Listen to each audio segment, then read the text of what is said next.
إبراهيم إنك حميد مجيد اللهم بارك على محمد وعلى محمد كما باركت على إبراهيم وعلى آل إبراهيم إنك حميد مجيد.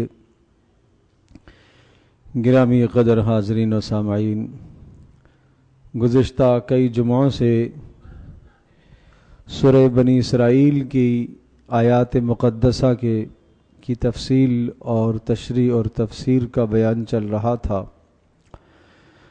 ان آیات مقدسہ میں اسلامی معاشرے کے اہم اور بنیادی اصولوں کو اللہ نے ذکر فرمایا.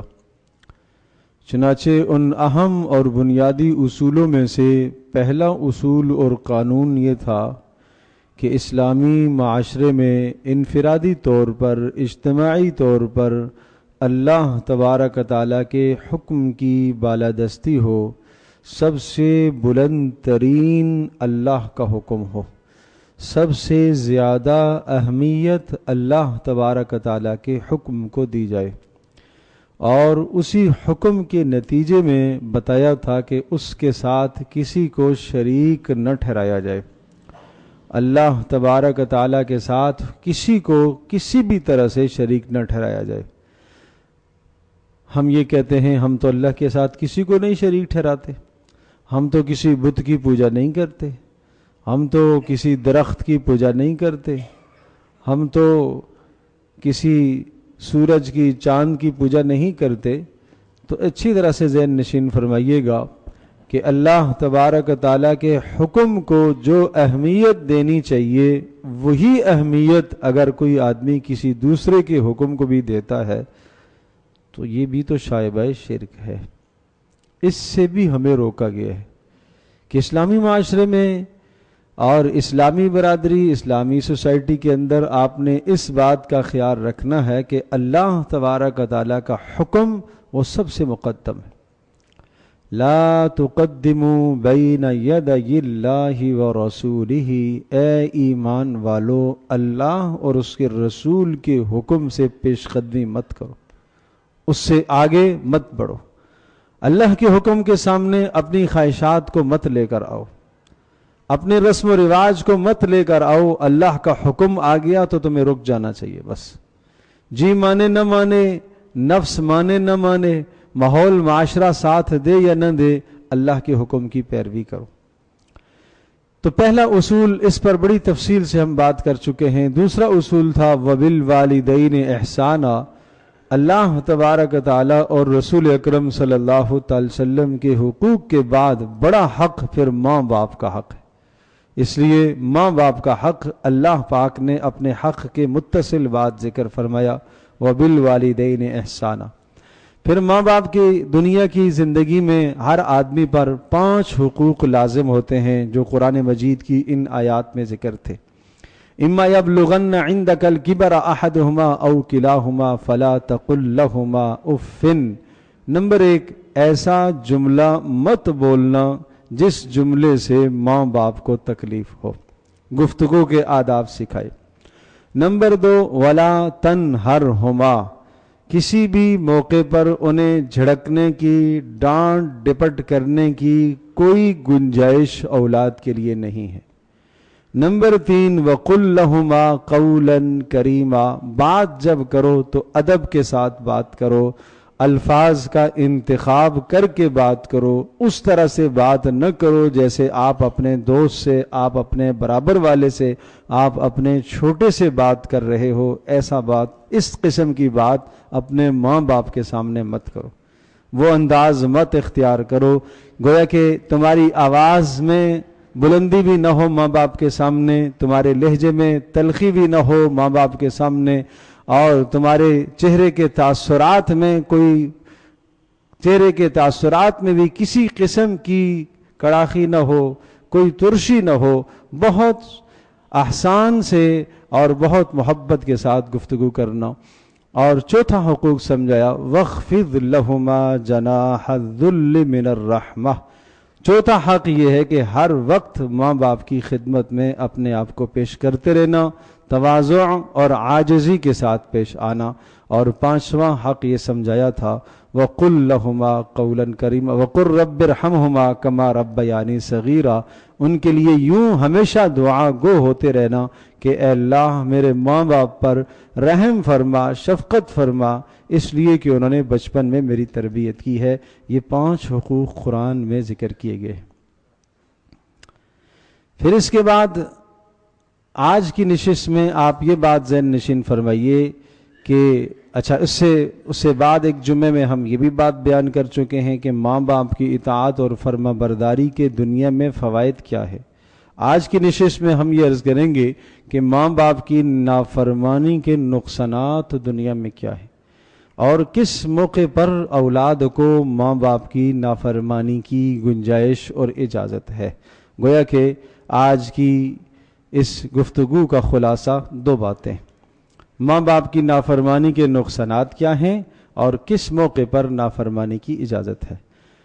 جہاں تک پہلی بات کا تعلق ہے کہ ماں باپ کی نافرمانی کے دنیا کے نقصانات، تو رسول اکرم صلی اللہ تعالی علیہ وسلم نے ارشاد فرمایا کہ اللہ تبارک تعالی شرک کے سوا تمام کے تمام گناہوں کو اللہ تبارک تعالی بخش دے گا۔ اللہ تبارک تعالی تمام گناہوں کو چاہے گا تو بخش دے گا، مگر شرک نہیں بخشے گا۔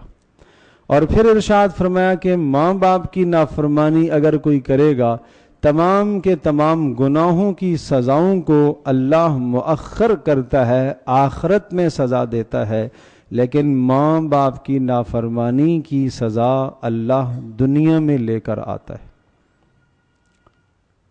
ماں باپ کی نافرمانی کی سزا اللہ دنیا میں دیتا ہے، اور دنیا میں 2 سزائیں آتی ہیں۔ نمبر 1 پہلی سزا یہ ہے کہ جو شخص ماں باپ کی نافرمانی کرتا ہے، جائز معاملات میں، درست معاملات میں ماں باپ کی نافرمانی کرتا ہے اور ان کی حق تلفی کرتا ہے، پہلی سزا اس پر دنیا میں یہ مسلط ہوتی ہے کہ فقر و فاقے میں مبتلا رہتا ہے، مال کی تنگی میں مبتلا رہتا ہے۔ لہذا جو شخص مالی کسی بھی قسم کی تنگی میں مبتلا ہے وہ اپنی زندگی کا محاسبہ کرے۔ میرے پاس بہت سارے اس طرح کے لوگ بھی آتے ہیں، مالی تنگی میں مبتلا، مالی پریشانیوں میں مبتلا، تو عام طور پر پہلا سوال میں یہ پوچھا کرتا ہوں کہ آپ کا رویہ اپنے والدین کے ساتھ کیسا ہے؟ آپ کے ماں باپ آپ کے ساتھ راضی ہیں کہ نہیں ہیں؟ تو آپ یقین جانیے کہ اکثر و بیشتر جواب نفی میں ملتا ہے کہ رویہ اچھا نہیں ہے، اس کا رویہ اچھا نہیں ہے، ان کے تعلقات اس کے ساتھ اچھے نہیں ہیں، جائز اور معقول باتوں کی بنیاد پر ماں باپ اس سے ناراض ہیں۔ تو یاد رکھیے گا، جب جائز اور معقول وجہ سے ماں باپ ناراض ہوں اور اس جائز وجہ پر یقیناً انہیں ناراض ہونے کا حق حاصل ہے اور انہیں ناراضگی کے اظہار کا حق حاصل ہے، اگر پھر بھی یہ بندہ، یہ بیٹا اپنے اس قصور کی تلافی نہیں کرتا اور اپنے اس جرم کی اصلاح نہیں کرتا، تو طے شدہ بات ہے کہ فقر و فاقے میں مبتلا ہوگا۔ مال کی کثرت ضرور ہو سکتی ہے، بہت زیادہ مال ہو سکتا ہے، لیکن مال انسان کماتا کس مقصد کے لیے ہے؟ کہ انسان کی زندگی کی ضروریات پوری ہو۔ اللہ تبارک و تعالیٰ اس شخص کے مال میں برکت نہیں رکھے گا، بے برکتی رہے گی۔ تو اس لیے ہر آدمی اپنا محاسبہ کرے کہ اگر اس میں کسی نے کوتاہی کی ہے تو اس کوتاہی کا ازالہ ماں باپ کی زندگی میں اسے کرنا چاہیے، اور اگر ازالہ نہیں کر سکا اور ماں باپ دنیا سے رخصت ہو گئے تو پھر بھی اس کا ازالہ موجود ہے۔ رسول اللہ صلی اللہ تعالی علیہ وسلم ایسا مبارک دین لے کر آئے ہیں کہ جس مبارک دین میں مایوسی تو ہے ہی نہیں کسی صورت میں۔ اس کا ازالہ کیسے کیا جائے؟ ماں باپ کے لیے توبہ اور استغفار کی جائے، ماں باپ کے لیے صدقہ و خیرات کیا جائے، ماں باپ کے لیے قرآن مجید کی تلاوت کر کے ایصال ثواب کیا جائے۔ یعنی یوں کرے کہ جتنی اس نے ماں باپ کی نافرمانی کی ہے اور ماں باپ کا دل دکھایا ہے، ان کا دل توڑا ہے جائز باتوں پر، معقول باتوں پر، اسی کے برابر کی ماں باپ کے لیے یہ نیکیاں کرتا رہے، استغفار کرے، بخشش اور مغفرت کی دعا کرے، ایصال ثواب قرآن مجید کی تلاوت کر کے کرے، اسی طرح سے صدقے کا اہتمام کرے۔ اللہ تبارک تعالیٰ کی ذات سے امید ہے کہ جتنا اس نے ستایا، اگر اتنے برابر کی نیکیاں اس نے اپنے ماں باپ کے لیے کر لی تو اس کا ازالہ ہو جائے گا۔ اللہ تبارک تعالیٰ اس بندے کی حالت کو بدل دے گا، مایوسی نہیں ہے۔ پھر بھی دوسری سزا جو دنیا میں مسلط ہوتی ہے، اللہ تبارک تعالیٰ ہم سب کی حفاظت فرمائے، وہ سزا یہ مسلط ہوتی ہے کہ اولادیں نافرمان ہو جاتی ہیں۔ یعنی دو نقد سزائیں میں نے عرض کیا کہ ماں باپ کی نافرمانی کی دنیا میں ملتی ہیں۔ نمبر ایک، مال کی تنگی میں مبتلا ہوتا ہے، اور نمبر دو، دوسری بات یہ عرض کی کہ اپنی اولادیں اس کی نافرمان ہو جائیں گی۔ اس لیے کہ وہ جملہ مشہور ہے، کما تدین تدان، جیسا تم کرو گے اس کا نتیجہ تم پاؤ گے۔ مکافات عمل اس دنیا میں ہے، عمل کا نتیجہ اسے ملے گا، اور وہ بہت جلد ہی ملتا ہے، وہ زیادہ وقت نہیں لگتا۔ اور اگر میں یہ بات کہوں، یہ بھی اللہ کی مہربانی ہے، یہ بھی اللہ کی کرم نوازی ہے کہ اللہ تبارک تعالی ممکن ہے ان ماں اور باپ کی دعاؤں کی وجہ سے ہی اللہ دنیا میں سزا دے دیتا ہے، آخرت کی سزا سے اللہ بچا لیتا ہے۔ جو سزا دنیا میں نافذ اللہ نے کر دی ہے اور دنیا میں اللہ تبارک تعالیٰ نے سزا دے دی ہے، تو اللہ تعالیٰ کی ذات عالی سے امید ہے کہ آخرت کی سزا سے یہ بچ جائے گا۔ تو یہ دو سزائیں نقد دنیا میں مسلط ہو جاتی ہیں ماں باپ کی نافرمانی کی وجہ سے۔ عقوق الوالدین، عقوق کہتے ہیں ماں باپ کی نافرمانی کو۔ ایک ہوتا ہے حقوق الوالدین، ماں باپ کے حق ادا کرنا، اور ایک ہوتا ہے عقوق الوالدین، عین کے ساتھ ماں باپ کی نافرمانی کرنا۔ اللہ پاک ہم سب کی حفاظت فرمائے۔ بہت مقدس اور محترم راتیں آتی ہیں، جیسے لیلۃ القدر کی رات ہے، کتنی بڑی رات ہے۔ رمضان المبارک کی کتنی مقدس راتیں ہوتی ہیں، لیکن ان تمام راتوں کے اندر، یعنی پورے سال میں جو مقدس راتیں آتی ہیں، جن راتوں میں تمام کے تمام لوگوں کی بخشش اور مغفرت کا فیصلہ ہوتا ہے، لیکن حدیث میں آتا ہے عاق للوالدین، ماں باپ کا نافرمان، اس کی بخشش نہیں ہوتی، اس کی بخشش اور مغفرت کا فیصلہ نہیں ہوتا جب تک وہ ماں باپ کی نافرمانی سے توبہ نہیں کرے گا۔ تو اس لیے ہر شخص اپنی زندگی کا محاسبہ کرے۔ میں عرض کر رہا ہوں کہ دین رسول اکرم صلی اللہ تعالی علیہ وسلم جو مبارک دین لے کر آئے ہیں، اس کا تعلق صرف عبادات کے ساتھ نہیں ہے، اس کا تعلق صرف روزے کے ساتھ نہیں ہے، اس کا تعلق صرف حج اور زکوٰۃ کے ساتھ نہیں ہے۔ رسول اللہ صلی اللہ علیہ وسلم کا مبارک دین ہمیں مکمل زندگی سکھاتا ہے۔ زندگی میں آپ نے کس طرح سے اپنی زندگی گزارنی، اولادوں کی تربیت آپ نے کیسے کرنی ہے، ماں باپ کے حقوق آپ نے کس طرح سے ادا کرنے۔ اگلی نشستوں میں انشاءاللہ بات آئے گی کہ اولادوں کی تربیت کیسے کرنی ہے۔ بسا اوقات تربیت درست نہ کرنے کی وجہ کا نقصان بھی ماں باپ کو دنیا میں اٹھانا پڑتا ہے۔ درست تربیت نہ کی جائے تو اس تربیت نہ کرنے کا نقصان بھی دنیا میں اٹھانا پڑتا ہے۔ اب یہاں میں ایک بات عرض کرتا ہوں، قرآن میں صاف صاف اس بات کو حکم، اس بات کو ذکر فرمایا سورہ لقمان میں، سورہ عنکبوت میں، وَوَصَّيْنَا الْإِنسَانَ بِوَالِدَيْهِ إِحْسَانًا۔ اللہ فرما رہے ہیں کہ ہم نے یہ بات لازم کر دی، ہم نے حکم دیا کہ ماں باپ کے ساتھ حسن سلوک کرنا۔ سورہ عنکبوت میں فرمایا وَإِن جَاهَدَاكَ لِتُشْرِكَ بِي مَا لَيْسَ لَكَ بِهِ عِلْمٌ فَلَا تُطِعْهُمَا۔ لیکن اگر ماں باپ تمہیں اللہ کی نافرمانی کا حکم دیں تو وہاں ان کی اطاعت نہیں کرنی۔ جو دوسری بات مجھے عرض کرنی تھی کہ کس موقع پر ماں باپ کی اطاعت جائز نہیں ہے، وہ یہی ہے کہ اگر تمہیں ماں باپ حکم دیتے ہیں اللہ کی نافرمانی کا، یا تمہیں ماں باپ حکم دیتے ہیں رسول اکرم صلی اللہ علیہ وسلم کی نافرمانی کا، تو یہاں ماں باپ کی اطاعت جائز نہیں ہے۔ صاف صاف حدیث میں آیا لا طاعت لمخلوق فی معصیت الخالق، کہ جہاں پر اللہ کی نافرمانی ہوتی ہو وہاں کسی بھی بندے کی اطاعت کرنا جائز نہیں ہے. وہاں نہ ماں باپ کی اطاعت کرنا جائز ہے، نہ وہاں بیوی کی اطاعت کرنا جائز ہے، نہ وہاں اولادوں کی اطاعت کرنا جائز ہے، نہ وہاں دوست کی اطاعت کرنا جائز ہے، نہ وہاں رسم و رواج کی پیروی کرنا جائز ہے. جہاں اللہ کی نافرمانی ہوتی ہو وہاں کسی کی اطاعت کرنا جائز نہیں، کسی کی اطاعت وہاں جائز نہیں ہے. اور اگر آپ کے ذہن میں یہ بات ہو کہ اسلامی معاشرے کا پہلا ادب اور پہلا اصول جو بتلایا تھا کہ اللہ کا قانون سب سے اوپر ہے، اللہ کا حکم سب سے بلند تر ہے، لہٰذا اگر تمہیں کوئی آدمی حکم دے جس میں ماں باپ کی، یا ماں باپ تمہیں حکم دیں، یا کوئی اور شخص آپ کو حکم دیتا ہے جس میں اللہ کی نافرمانی ہوتی ہے، تو اس شخص کی اطاعت جائز نہیں.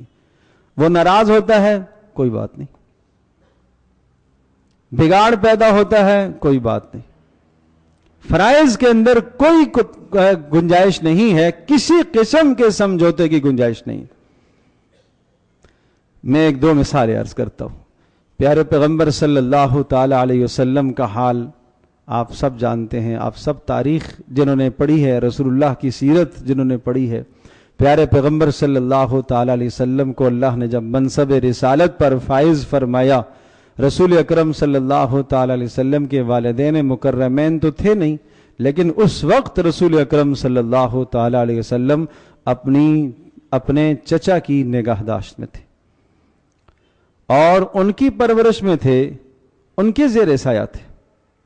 اور جب یہ حالت آ گئی کہ مشرکین سب کے سب اکٹھے ہو گئے اور سارے کے سارے سردار جمع ہو گئے، اور انہوں نے آ کر ابو طالب سے یہ کہا کہ آپ اپنے بھتیجے سے یہ کہیے کہ کوئی معاملہ کچھ ہلکا ہاتھ رکھے، اور آپ کی وجہ سے ہم ان کی رعایت کرتے ہیں ورنہ ہم ان کو سخت سے سخت ترین نقصان پہنچا سکتے ہیں. ابو طالب آپ کی رعایت ہم رکھتے ہیں. رسول اللہ صلی اللہ علیہ وسلم کو ابو طالب نے بلایا چچا نے اور کہا بھتیجے کچھ کام ہلکا کر لو، کچھ میرے ضعف کا، بڑھاپے کا خیال رکھ لو کہ میرے اندر اب تحمل اتنا نہیں رہا کہ میں قریش کو جواب دے سکوں اور آپ کی حمایت میں قریش کے سامنے کھڑا ہو سکوں. اب تک تو کھڑا رہا، اس کے بعد میرے پاس اتنی ہمت اور طاقت نہیں. سخت پریشر ہے، پورے خاندان کا پریشر ہے، پورے اس مکہ کی قیادت کا پریشر ہے میرے اوپر، لہذا کچھ کم کر لو. کیا کر لو؟ جو آپ توحید کا پیغام لے کر آئے ہو اس میں ہاتھ ذرا ہلکا رکھو، بتوں کو برا بلا نہ کہو. رسول اکرم صلی اللہ تعالی علیہ وسلم نے اس جگہ پر کسی قسم کا سمجھوتا نہیں فرمایا. آپ نے فرمایا چچا اگر یہ سورج کو اتار کر میرے سیدھے ہاتھ میں رکھ لے، چاند کو اتار کر میرے الٹے ہاتھ میں رکھ لے، تب بھی میں یہ کام نہیں چھوڑ سکتا. آپ نے اپنے عمل سے یہ بات سمجھائی ہے کہ جہاں اللہ کی نافرمانی ہوتی ہو وہاں کسی کی اطاعت جائز نہیں. حضرت سعد بن ابی وقاص رضی اللہ تعالیٰ عنہ جلیل القدر صحابی ہیں، اور عشرہ مبشرہ میں 10 ان صحابہ میں اس سعادت مند شخص کا بھی نام آتا ہے جنہیں رسول اللہ صلی اللہ علیہ وسلم نے ایک مجلس میں جنت کی خوشخبری سنائی. اس میں سعد بن ابی وقاص بھی. جب یہ اسلام لائے اور یہ اکلوتے تھے تو ماں کو ان سے بڑا لگاؤ تھا، بڑی محبت تھی. تو ماں نے یہ کہا کہ بیٹا آپ نے محمد صلی اللہ علیہ وسلم کا دین قبول کر لیا ہے اور آپ نے اپنے آباء و اجداد کے دین کے خلاف کیا ہے، لہٰذا میں آپ سے ناراض ہو گئی. اور بے پناہ ماں سے ان کو لگاؤ تھا، بڑی محبت تھی. تو لہٰذا میں آپ سے ناراض ہوں، اور صرف یہاں تک نہیں کہ میں آپ سے ناراض ہوں، میں نہ کھانا کھاؤں گی، نہ پانی پیوں گی، نہ آرام کروں گی، اسی حال میں مر جاؤں گی اور لوگ تجھے ساری زندگی رسوا کریں گے کہ ماں کا قاتل ہے. مر جاؤں گی تو لوگ تمہیں کیا کہیں گے؟ ماں کا قاتل ہے. اس وقت تک نہیں کھاؤں گی جب تک تو اس دین کو چھوڑ کر واپس اپنے آباء و اجداد کے دین میں نہیں آئے گا. سعد بن ابی وقاص رضی اللہ تعالی عنہ غم زدہ ہوئے رسول اکرم صلی اللہ تعالی وسلم کی خدمت میں یہ درخواست کی، اے اللہ کے رسول 2 دن ہو گئے ہیں میری ماں نے نہ کچھ کھایا ہے نہ کچھ پیا ہے، اور وہ یوں کہہ رہی ہیں کہ میں اسی طرح سے بھوکی مر جاؤں گی، اور لوگ تجھے طعنہ دیں گے کہ یہ اپنی ماں کا باغی اور نافرمان ہے، اور اس نے اپنی ماں کو مار دیا ہے، خود ماں کا قاتل ہے، میں کیا کروں؟ اس پر سورہ عنکبوت کی یہ آیت مقدسہ نازل ہوئی، وَإِن جَاهَدَاكَ لِتُشْرِكَ بِي مَا لَيْسَ لَكَ بِهِ عِلْمٌ فَلَا تُطِعْهُمَا، کہ اگر تمہیں ماں باپ اللہ کی نافرمانی پر مجبور کریں تو ان کی اطاعت کرنا جائز نہیں ہے۔ کیوں؟ اللہ اور اس کے رسول کا حکم پہلے ہے، وہ حق پہلے ہے، وہ حق پہلے ہے۔ اس آیت کے نازل ہونے کے بعد سعد بن ابی وقاص رضی اللہ تعالی عنہ اپنی والدہ کے پاس گئے اور بڑی ہمت اور استقامت کے ساتھ اور انشراح قلب کے ساتھ ماں کو جا کر یہ کہا کہ اے میری ماں محترمہ، آپ کھائیں یا نہ کھائیں، میرے سامنے آپ کی ایک جان نہیں، اگر 100 جانیں بھی ایک ایک کر کے نکل جائیں تب بھی میں محمد رسول اللہ صلی اللہ علیہ وسلم کا دین اب نہیں چھوڑ سکتا، اب نہیں چھوڑ سکتا۔ یہ استقامت دیکھو۔ آج ہم ذرا اپنے ماحول کا محاسبہ کریں، اور ماں باپ کے لیے بھی بہت بڑا سبق ہے اور اولادوں کے لیے بھی بہت بڑا سبق ہے۔ ماں باپ کے لیے بڑا سبق یہ ہے کہ وہ اولادوں کو آزمائش میں نہ ڈالے، وہ اللہ کی نافرمانی کا حکم نہ دیں، رسول اللہ صلی اللہ علیہ وسلم کی نافرمانی کا حکم اپنے بچوں کو نہ دیں۔ اور یہ بہت اچھی طرح سے یاد رکھیے گا کہ آج اگر ماں باپ نے اپنی اولادوں کو اللہ اور اس کے رسول صلی اللہ علیہ وسلم کی نافرمانی کا حکم دیا اور ان سے نافرمانی کروائی، جبرن کروائی، تو پھر یاد رکھیے گا یہ اولادیں کل آپ کی فرما بردار نہیں رہیں گی، یہ آپ کی فرما بردار نہیں رہیں گی۔ جب آپ ان کو اللہ اور اس کے رسول کا فرما بردار نہیں دیکھنا چاہتے ہو تو یہ اولادیں آپ کی فرما بردار نہیں رہیں گی۔ بے شمار یہ بات آتی ہے کہ اولادیں نافرمان ہیں، اولادیں بات نہیں مانتی، تو ممکن ہے یہ قصور بھی ہو۔ میں اگلی نشستوں میں یہ تفصیل سے انشاءاللہ موضوع عرض کروں گا، لیکن بہت اچھی طرح سے ہر آدمی اپنا محاسبہ کرے کہ اگر کسی موقع پر اس نے اپنی اولاد سے کوئی نافرمانی کروائی ہے، بیٹا کسی دینی ماحول میں جڑنے لگ گیا ہے، کسی اچھے ماحول میں جڑنے لگ گیا ہے، بیٹی ہے کسی دینی ماحول میں جڑنے لگ گئی ہے، اور اس دینی ماحول میں جڑنے کی وجہ سے وہ پردے کی پابند ہے، اور وہ پردے کی پابند ہے، وہ اپنے چچا کے بیٹوں سے، اپنے ماموں کے بیٹوں سے، خالہ کے بیٹوں سے، پھپھی کے بیٹوں سے پردہ کر رہی ہے، واقعتاً پردہ ہے، اور باپ اسے مجبور کرے کہ نہیں تجھے پردہ نہیں کرنا، تو کیا کہا جائے گا؟ اس باپ نے یا اس ماں نے اپنی بیٹی کو اللہ کی نافرمانی پر آمادہ کیا، اور اللہ کی نافرمانی کا اس نے حکم دیا۔ یہ تو میں نے ایک مثال دی ہے، اس کے علاوہ اور زندگی میں بے شمار معاشرتی زندگی میں ایسی چیزیں آتی ہیں کہ ماں باپ اپنی اولادوں کو اللہ کی نافرمانی پر مجبور کرتے۔ تو یاد رکھیے گا کہ اگر اپنی اولادوں کو اللہ کی نافرمانی پر مجبور کیا تو اس کا لازمی نتیجہ یہ آئے گا کہ یہ اولاد آپ کی فرما بردار پھر نہیں رہے گی۔ تو ایسے موقع پر اولادوں کو بھی ماں باپ کی اطاعت اور فرما برداری نہیں کرنی چاہیے، بالکل نہیں کرنی چاہیے، ان کی بات نہیں ماننی چاہیے۔ لیکن سوال یہ کہ بات نہیں ماننی چاہیے، اگر ماں نے یا باپ نے اللہ کی نافرمانی کی کوئی بات کہی کہ یہ تم کرو، تو پھر اولاد کو کیا کرنا چاہیے؟ کیا بدتمیزی سے پیش آنا چاہیے؟ نہیں، قرآن صاف صاف کہتا ہے وَصَاحِبْهُمَا فِي الدُّنْيَا مَعْرُوفًا، دنیاوی معاملہ میں ان کی اطاعت کرتے رہنا، دنیاوی معاملات میں ان کی فرما برداری کرتے رہنا، دنیاوی معاملات میں ان کی اتباع اور ان کی پیروی کرتے رہنا، دنیاوی معاملات میں ان کا دل نہیں دکھانا، مال کے دینے میں، خدمت کے کرنے میں، دنیا کے معاملے میں کسی بھی جگہ پر ان کا دل نہ دکھانا، حتی الامکان یہاں تک آپ نے کوشش کرنی، ان کا دل دنیا کے معاملات میں نہیں دکھنا چاہیے۔ ہاں جہاں دینی معاملہ آئے اور انہوں نے آپ کو اللہ کی نافرمانی کا حکم دیا، تب بھی بدتمیزی کرنے کی اجازت نہیں ہے، تب بھی لہجے میں تلخی لانے کی اجازت نہیں ہے، تب بھی اپنی آواز کو اونچا کرنے کی اجازت نہیں ہے، پیار سے سمجھانا ہے۔ اب اس پر حضرت ابراہیم علیہ الصلوۃ والسلام کی زندگی کو اگر آپ دیکھیں، ابراہیم علیہ الصلوۃ والسلام کا باپ کفر پر ہے نا، شرک پر ہے، اور قرآن مقدس میں اس کی شرک اور اس کے کفر کو اللہ پاک نے بیان فرمایا. تو کس محبت بھرے انداز سے ابراہیم علیہ الصلوۃ والسلام نے اپنے اس کافر اور مشرک باپ کو نصیحت کی، کس محبت بھرے انداز میں آپ نے ادب کو بجا لاتے ہوئے. قرآن مقدس میں یہ ذکر ہے، وَاذْكُرْ فِي الْكِتَابِ إِبْرَاهِيمَ إِنَّهُ كَانَ صِدِّيقًا نَبِيًّا إِذْ قَالَ لِأَبِيهِ یا ابتی، اے میرے پیارے ابا جان. یہ وہ کلمہ ہے جو یوسف علیہ السلام نے اپنے باپ حضرت یعقوب علیہ السلام سے، یوسف بھی پیغمبر اور باپ یعقوب بھی پیغمبر، تو یوسف علیہ السلام اپنے باپ یعقوب کو جس انداز سے مخاطب کر رہے ہیں، بالکل اسی انداز سے ابراہیم علیہ السلام نے اپنے مشرک باپ کو بھی مخاطب کیا. وہی لفظ ہے، وہی لفظ. اس میں بہت بڑا سبق ہے اولادوں کے لیے کہ اگر ماں باپ نافرمانی کا حکم بھی دیں، بدتمیزی کی اجازت نہیں. 4 باتیں وہاں ذکر ہیں ابراہیم علیہ السلام کی. چاروں باتوں میں ابراہیم علیہ السلام نے یا ابتی یا ابتی یا ابتی یا ابتی، اے میرے پیارے ابا جان، اے میرے پیارے ابا جان. جب باپ نے سخت دھمکی دی، اگر تو اس چیز سے باز نہیں آیا تو تجھے رجم کر دوں گا، قتل کر دوں گا، پھر بھی ابراہیم علیہ السلام نے تلخی کا جواب نہیں دیا.